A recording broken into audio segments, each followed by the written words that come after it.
Hello guys and welcome back to Hello Python tutorial series. Today we're going to be looking at variables using Jupyter Lab.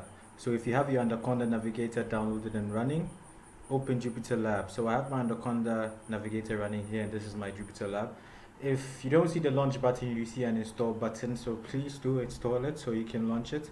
So yeah, when you do launch your Jupyter Lab, it runs on a local server or you locally host it on your machine and it opens up in your browser or your default browser. So when that happens, mine is Firefox, so it just opens up in Firefox for me. Now, in our first tutorial, which is the intro video, we spoke in depth about input-output manipulation in Qt console and run into an error which I'd like us to rectify. Our error was based on suppressing our output using the math package. So let's try and rectify that error. So we're going to do what we did the other time, just that the values are the only thing that's different. So import math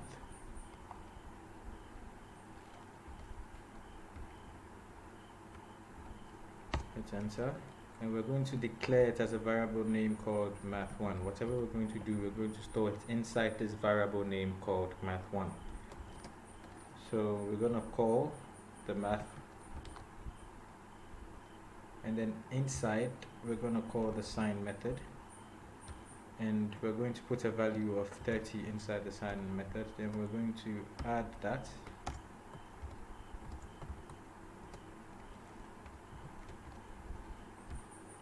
to the cause of 30. Yeah.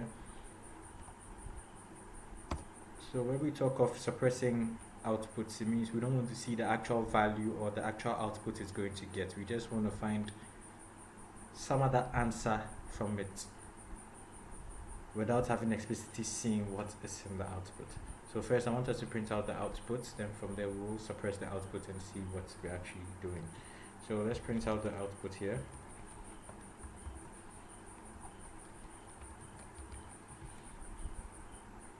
Now when we run that, we do get a value.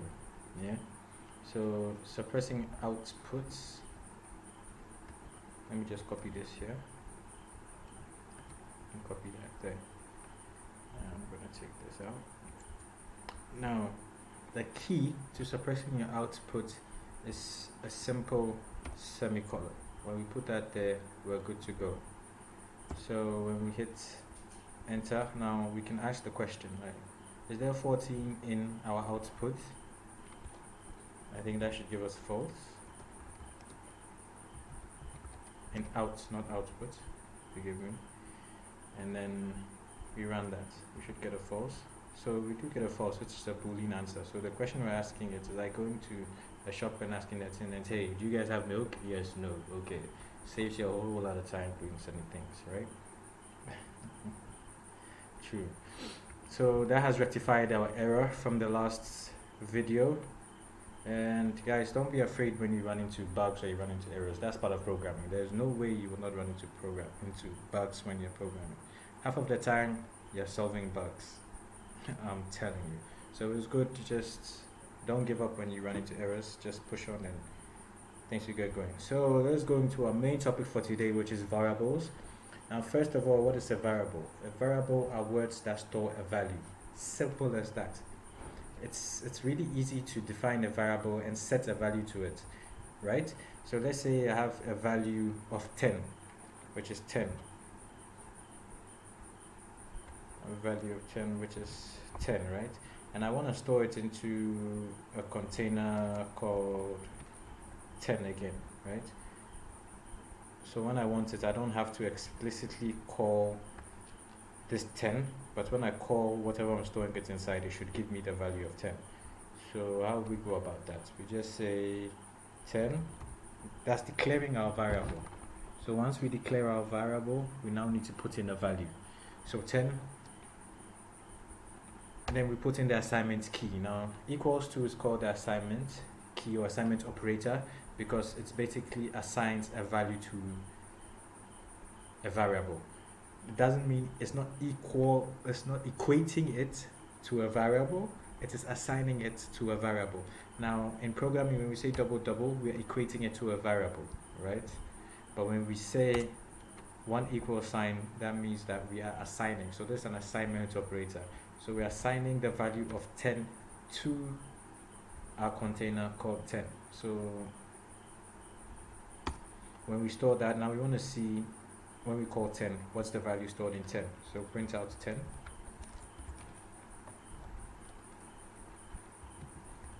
The variable name 10, and we should get 10. Yeah. So now let's look at some of the rules.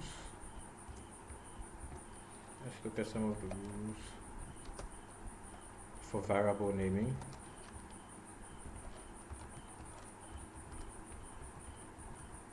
Alright.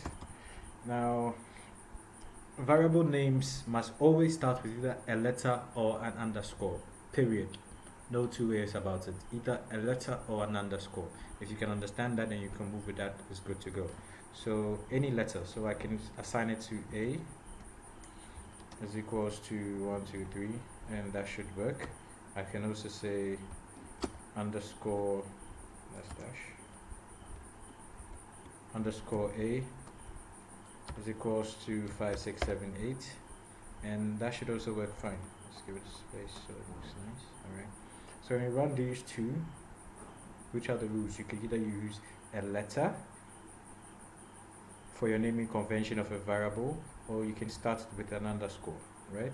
Those are the two things we can use.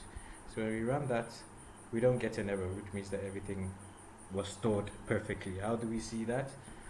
Let me bring everything up so we can actually see what's going on, and then let me add some more tabs. Okay. So let's see if it actually stored. Print A, and the next line print, sorry, and then for the next line print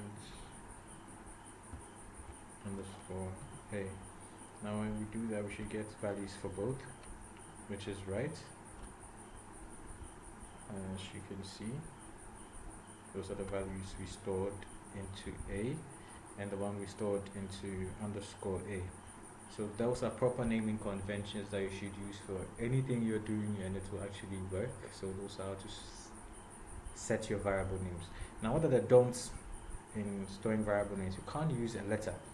We can't use a letter. We can't use numerical value to store an input, right?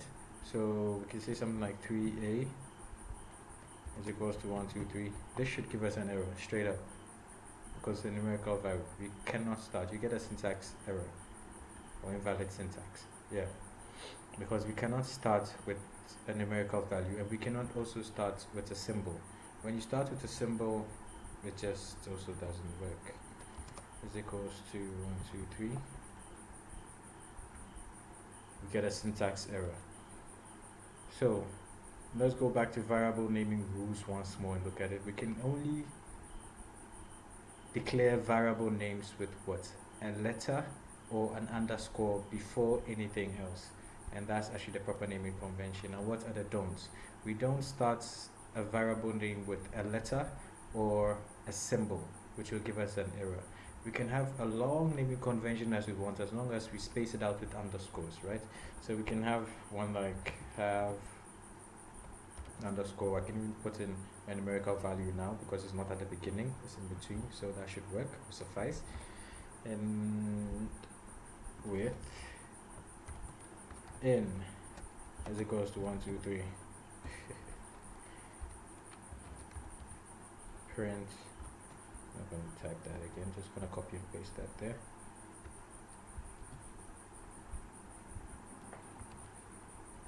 Whoa.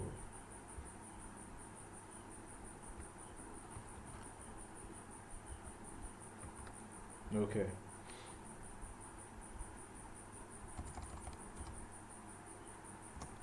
That should do it. So when we print that, it should give us our value. See? So that is how we actually store values inside a variable, or how we declare a variable and then we assign a value to it. Now remember that whatever is on the left of the assignment operator, which is our assignment operator, this is this right here, not an equal sign, once again, assignment operator. Whatever is on the left of the assignment operator is known as the variable, or the variable name. This is how we declare our variables, and this is the proper naming conventions we use to declare our variable. Now whatever is on the right side of our assignment operator, we call it the value, or an object. This is called an object, whether it's a string, an integer, a boolean. So long as it's here, it is an object which has been assigned to a variable.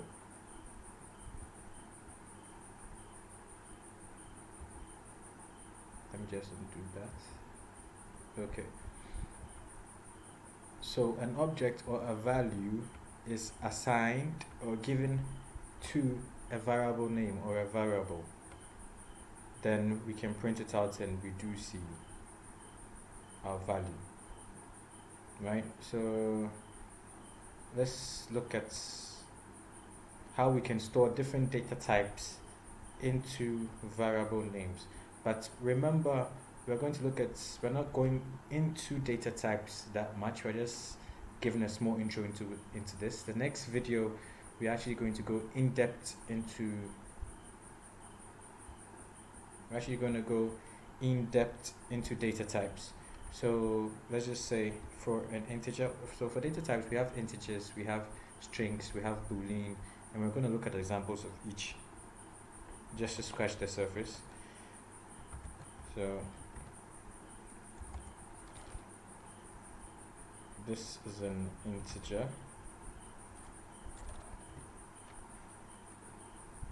So what's an integer? Integers are numerical values which ranges from negative infinity to positive infinity. They are all integers. So we assign a variable, like I said, we can use any letter or an underscore followed by whatever we want. So I choose to name this one Z, and Z has a numerical value which is an integer called 30, right? So just like we did before, we can see that we did use an integer to store, we did use an integer value and we did store it into a variable previously, but this is just for repetition's sake. Repetition is the master of perfection, so hey, why not? Print Z. Now when we do that, we should get the output of 30. Now like I said, it can be any range of integers and any width or any size. So let's say B and give just a lengthy integer, then print B, and that should give us an output. Now the next one I want us to look at is floating points, and I'm going to be giving two examples of each just so we can get a feel of what we're talking about in data types and how we can store the data types into variables and how they work together, or the correlation between the two. So the next one we want to look at is floating points. Floating points is any numerical values with a dot or a point in between it. It's called a floating point. It means it's a whole value plus some other values. So f is equals to, I want to assign this to numerical value of 1, 2, 3 dot 4, 5, 6. So this is saying a whole number plus the fraction aspect of it. So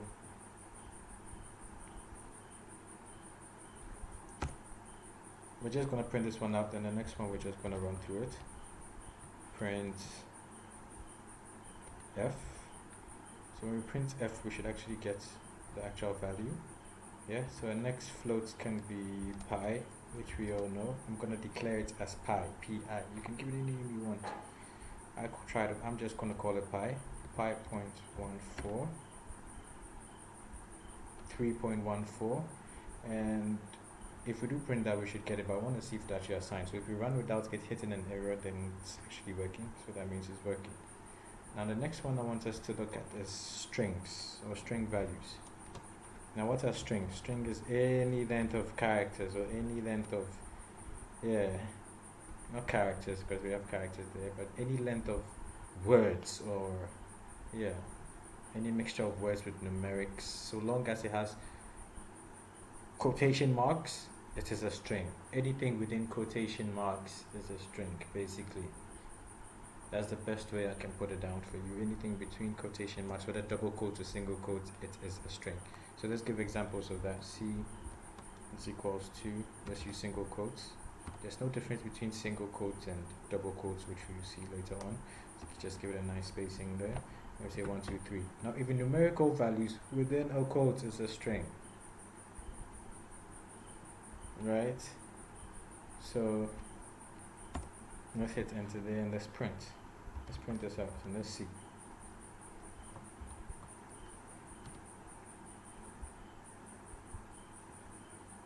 And sure enough, it does print it out as C.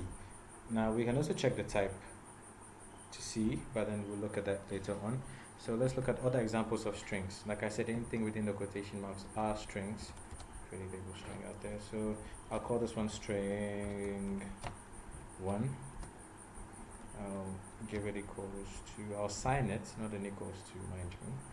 I'll assign it I'll assign it a value of high. Hold there.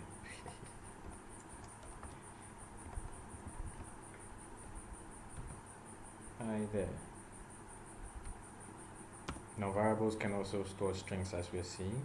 So anything within quotations, double, single, are all strings, right? So let's run that. And we get it high there. Now let's give one last one. Now I'll call this one name. And then I'll assign it single quotations of I love Ghana. Hello Ghana, anyone from Ghana? Hi, hi, hi. I'm also from Ghana. I'm in Ghana at the moment too, so I do love Ghana. Hometown, born and bred. Okay. So let's print name. And boom, I love Ghana. Alright. So one thing you should also consider, or one thing you should take note, is that Python is case sensitive, which means that I can use the word name different ways, and Python will understand it differently. Like I can use name in different ways, and Python understand it same way. Let's give an example. Name is equals to Joe. Enter. Name is equals to Glenn. And mind you, these are strings, so it's supposed to either be in double quotations or in single quotations. Don't forget to do that. For this one is single. But it doesn't really make a difference whether it's single or. Then we have name, which I'm going to assign Dave. Now as you can see, it's all the same variable name. Name is the same name here, and it's the same name here. But when Python reads this, because of the case sensitive uppercase, lowercase, all uppercase, uppercase, lowercase, and all lowercase, Python sees this as unique variable names. So if I should run this first, that works. And if I should print, just gonna copy that and repeat it again.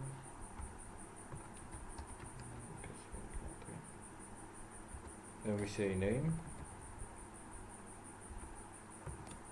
name, name. Now when we print that, we're going to get three different outputs. It doesn't print anyone else's output individual to each. So name here, all lowercase, prints out Joe. Let's come up so you see the results a bit clearly. So we say print name, name here had Joe, we see Joe right here. We see all uppercase name, all uppercase name has Dave, all uppercase name, we see Dave right here. Then one uppercase, rest lowercase Glenn, which is my name, we see it down here, and we see the outputs right here. So that's actually how Python understands variables, you know. And we can also do other things. We can also assign multiple values to multiple variables in one line. Now just keep in mind that there must be the same number of arguments on the right and left side of the operator. What am I saying? You can do something like this: A, B, C, and assign it multiple values of 1, 2, 3, oh, 4, sorry, 3. Alright, so what this is what we're actually saying, that assigning multiple values, these are our multiple values, to multiple variables. So we are assigning this assignment operator, so we're assigning multiple values to multiple variables, right? So if we run that and we don't hit an error, it means it works. Then we just print it out. But let's just print it out. So print A, B, C. And yes, we do. So what is happening here? We're saying that 1 should be stored into the first index of A, 2 should be stored into the variable name B, and then 3 should be stored into the variable name C. So we can just as well just say print, I'll just copy that.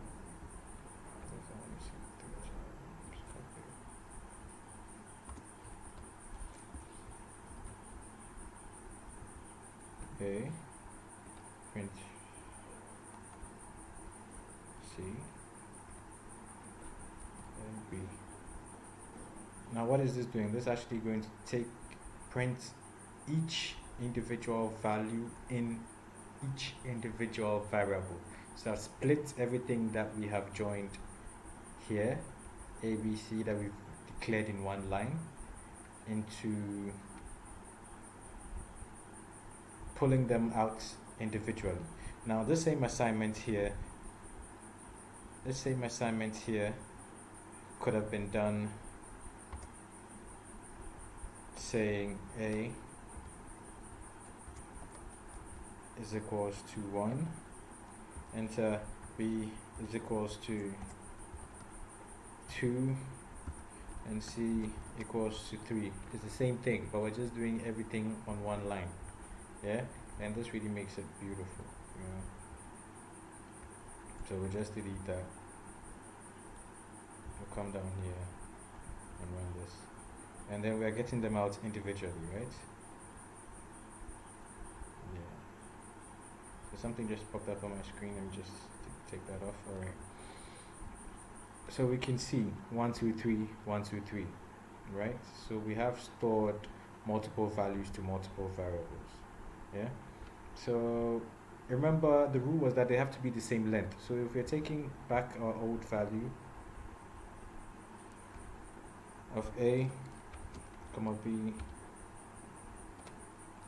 C, and we're just giving it 2 values, 2, 3, this will not work because it has to be equal on both sides. The variable names have to be equal to the values, right? So if we should run this, we should just get an error. It should really give us an error. And what's the error that we get? A value error. Not enough value to unpack. Expected 3 arguments and got 2. This is what it's saying. It can't unpack this because it's expecting 3 elements based on the variable names, but it's only producing 2. Right? So always remember equal on the left, equal on the right. And then I just want to add some more spaces down here. Okay, so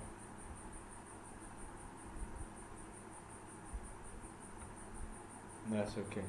So can I ask a question?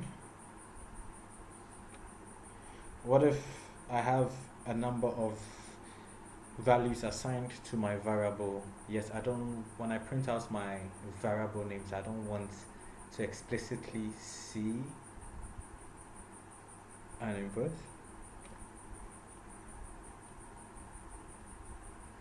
Yeah, how we do that? Like the value is unwanted. I don't want to see maybe. I want to have my 3 variable names there, and I only want these 2 outputs to come out without having the third one. Let's just give an example. We'll understand it better with an example. So I can say A, comma B.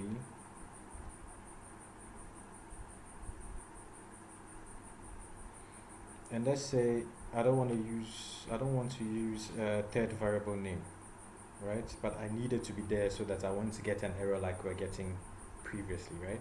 Because it should be equal on both sides, but I don't want to explicitly declare a variable name. So I'll just use an underscore, which just gives us, it just saves it in memory, just gives us a space in memory for a third variable name, but there's nothing really in it. So we can say that is equals to 1, comma 2, comma 3. So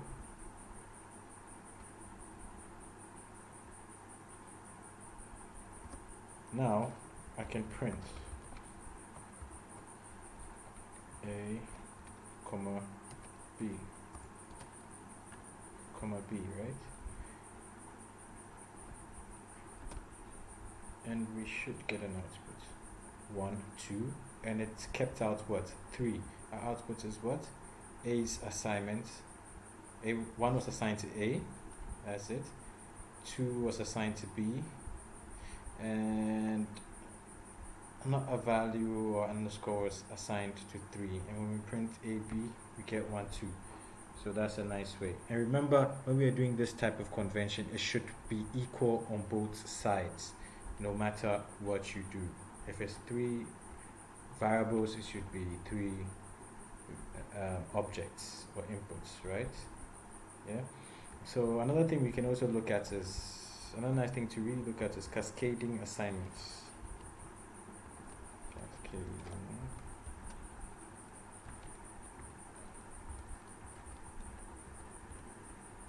assignments, right? So what are cascading assignments? Cascading assignments assign a single value to several variables simultaneously. So always an example is the best explanation. So let's just do that. A is equals to B is equals to C is equals to 9. What have we done here? Wait for it. Print A, B, C. When we print that, it gives us the output of 999. Now, someone might ask, well, how are we getting 999? What did we just do? We just said the value 9 should be stored in A, the value 9 should be stored in B, and the value 9 should be stored in C. It's also the same as doing A is equals to 9, enter B is equals to 9, and then so on. So it's the same thing, but we're just doing it on a single line assignment, so it actually keeps our code neat, it reduces space, and it's more readable. Do you get what I mean? Yeah. So what if we've assigned all 3 to one variable and I want to change a variable in between? How would I go about that? Or I just want to change the value in one of the variables. How would I go about that? we could start by initiating it. Let's say I want to change B, right? So I'll assign B should be equals to 5, right? I run that. Now B is now equals to 5. Right.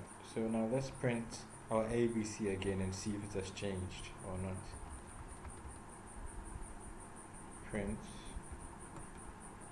A, B, C. Now our first output was what, 999, and then this time we're getting what, 959.